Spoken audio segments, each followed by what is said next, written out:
Namaste. My name is Dr. Nikita Vashne. I'm consultant physiotherapist practicing at Beyond Wellness Physiotherapy Indrapuram Ghaziabad.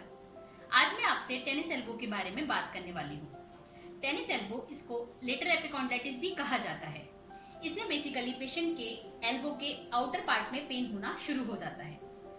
ये pen अधिकतर wrist के repetitive movement या over use होने की वजह से पेन शुरू हो जाता है और इसमें कॉमन एक्सटेंसर जो हमारे रिस्ट के होते हैं उसमें जहां इंसर्ट होता है एल्बो के पास, वहां इन्फ्लामेशन या अधेशन शुरू हो जाता है, जिस वजह से पेन आना शुरू होता है। इसको टेनिस एल्बो इसलिए कहा जाता है क्योंकि ये अधिकतर टेनिस प्लेयर्स में पाया जाता है, क्योंकि उसमें ये मूवमेंट सबसे ज्यादा होती है। लेकिन ऐसा नहीं है कि केवल टेनिस प्लेयर्स में ही ये पाया जाता है। हमारे जो नॉर्मल हाउस वर्कर्स हैं, जैसे लेडीज हैं जो कुकिंग करती हैं, जहाँ कड़छी चलानी पड़ती है लगातार, वहां भी ये मूवमेंट रिपीटेटिव होती रहती है। या फिर उनको कपड़े जोड़ने होते हैं, तब ये मूवमेंट अधिकतर होती है, तो इस वजह से उनको पेन आना शुरू हो सकता है। साथ में हमारे आईटी प्रोफेशनल्स हैं जिनका काम अधिकतर लैपटॉप पे बैठे रहना होता है, जिसकी वजह से उनका जो रिस्ट होता है वो इस तरह से एक्सटेंशन में रहता है। और साथ में माउस पकड़ना या कोई ऐसा वर्क जिसमें लगातार रिस्ट का इस तरीके से मूवमेंट होना जब लाजमी हो जाता है तो उनको पेन आना शुरू हो जाता है। तो आइए जानते हैं सिम्टम्स के बारे में। हमारे टेनिस एल्बो के सिम्टम्स हमारे माइल्ड से लेके मॉडरेट सीवियर तक होते हैं।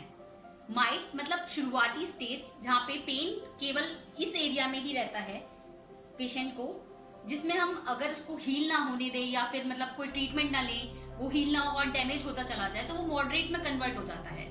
मॉडरेट में पेशेंट को फोर आर्म में भी पेन आना शुरू हो जाता है और साथ में इस पार्ट में भी रहता है। मॉडरेट कंडीशन में सिम्टम्स की बात करूं तो हैंड शेकिंग हो गया या ग्लास होल्डिंग हो गया, ऐसी जो कुछ एक्टिविटीज हैं जो आपकी नॉर्मल एक्टिविटीज हैं, जहां आपको पेन नहीं आना चाहिए वहां पेन आना शुरू हो जाए। जैसे आपका काम नॉर्मली कड़छी चलाना, उसमें भी आपको पेन आना शुरू हो जाए, तो वो मॉडरेट कंडीशन का पेन होता है। इसके बाद अगर वो कंडीशन वहां भी हील ना हो और डैमेज होती चली जाए या इन्फ्लेमेशन बढ़ता चला जाए, तो वो सीवियर कंडीशन में कन्वर्ट हो जाता है, जिसके सिम्टम्स होते हैं कि आपको रेस्ट में भी पेन आना शुरू हो जाता है।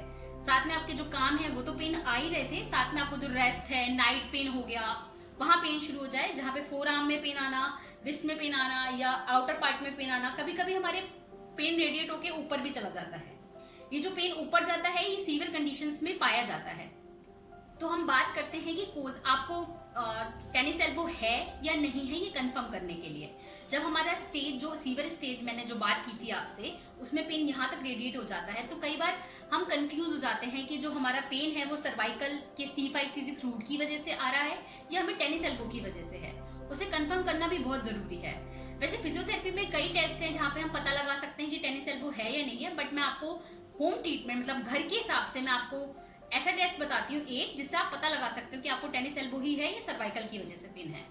उस टेस्ट का नाम है कोजेंस टेस्ट, जिसमें आपको फोर आर्म को रेस्ट पे रखना पड़ेगा, किसी बेड पे या किसी प्लिंथ पे, आप टेबल पे भी रख सकते हो, लेकिन ये रेस्ट में रहना बहुत जरूरी है।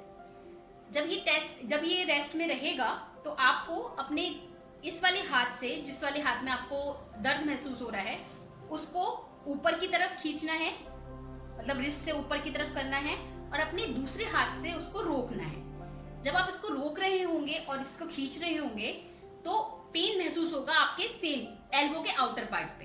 अगर आपको पेन महसूस होता है तो कंफर्म है आपको टेनिस एल्बो होने के चांसेस हैं। तो आइए अब बात करते हैं हम टेनिस एल्बो के ट्रीटमेंट की।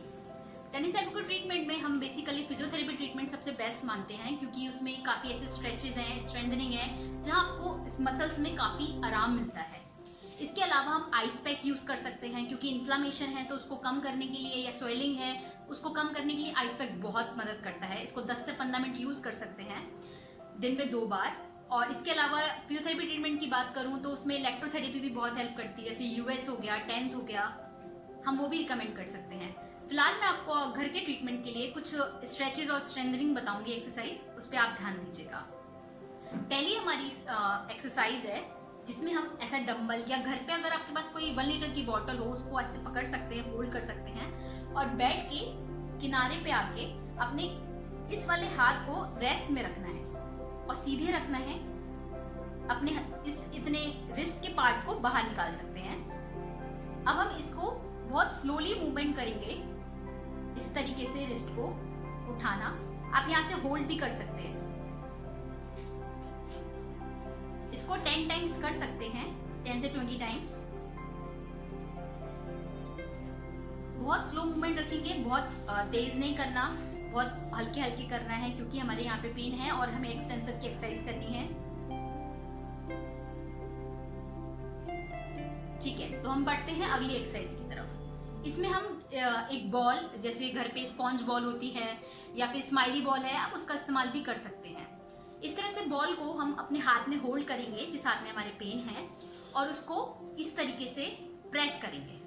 जब हम उसको प्रेस करेंगे तो ध्यान रखेंगे कि इसको 20 से 30 बार ही दबाना है, और दिन में कम से कम 5 बार इसको आप हाथ में रख सकते हैं और दबा सकते हैं इजीली। इस तरीके से आप देख सकते हैं, इस तरीके से आपको दबाना है। अब हम बात करते हैं हमारी अगली एक्सरसाइज की, जिसे हम आइसोमेट्रिक कहते हैं।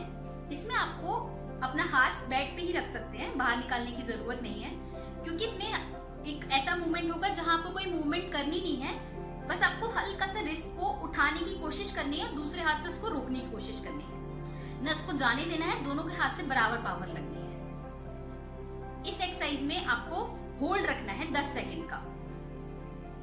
अब हम बात करते हैं अगले एक्सरसाइज की। इसमें आपको स्ट्रेच देना है अपने हाथ को।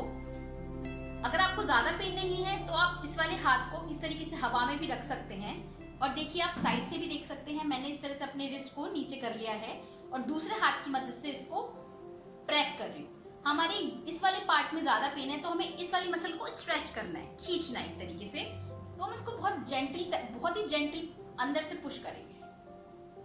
ठीक है, सामने से भी देख लीजिए, इस तरीके से इसको पुश करना है। इसको कम से कम स्ट्रेच देना है 20 सेकंड का, 20 से 30 सेकंड का स्ट्रेच दे सकते हैं और 3 से 5 बार कर सकते हैं। जिनको ज्यादा पेन है वो स्ट्रेच इस तरीके से वापस बेड पे रख लेना है, हाथ को बाहर निकालना है इतने पार्ट को, और हाथ को नीचे ऐसे प्रेस करना है और सेम स्ट्रेच देना है। आपको यहाँ खिंचाव महसूस होना चाहिए, ना ज्यादा और ना ही कम। वही सेम टाइमिंग सेम रहेगी हमारी, 20 से 30 सेकेंड और 3 से 5 बार। अगला हमारा है नीडिंग, जिसे हम मसाज भी कह सकते हैं। आपको जहां ये जो मैंने आपको आउटर पार्ट बताया था एल्बो का, इससे 3 उंगली ऐसे करके नीचे रखेंगे। आपको महसूस होगा इस जगह पर अपने अंगूठे से, यू कैन सी, अपने अंगूठे से इसको इस डायरेक्शन में हल्का सा प्रेस करना है। हमारी फाइबर्स जो होती हैं वो इस तरीके से जाती हैं, तो हमको उसका अपोजिट डायरेक्शन में इस तरीके से प्रेस करना है। इसको भी आप 1 मिनट तक कर सकते हैं और 3 बार प्रेस करिएगा। इन सारी एक्सरसाइज को आप 1 वीक तक कर सकते हैं कंटिन्यू घर पे, मगर अगर फिर भी अगर आपका पेन रहे या फिर थोड़ा पेन बढ़ रहा हो उससे, तो आप प्लीज अपने नजदीकी फिजियोथेरेपी पे जरूर जाएं। Thank you so much. आपको मेरी वीडियो पसंद आई हो तो इसको प्लीज लाइक करें और शेयर भी करें। सब्सक्राइब करना इसलिए जरूरी है क्योंकि हम ऐसे ही इंफॉर्मेटिव वीडियोस निकालते रहते हैं। अगली वीडियो तक प्लीज इसको सब्सक्राइब भी करें और लोगों तक पहुंचाएं ताकि अधिकतर लोग इसका इस्तेमाल कर सकें। धन्यवाद।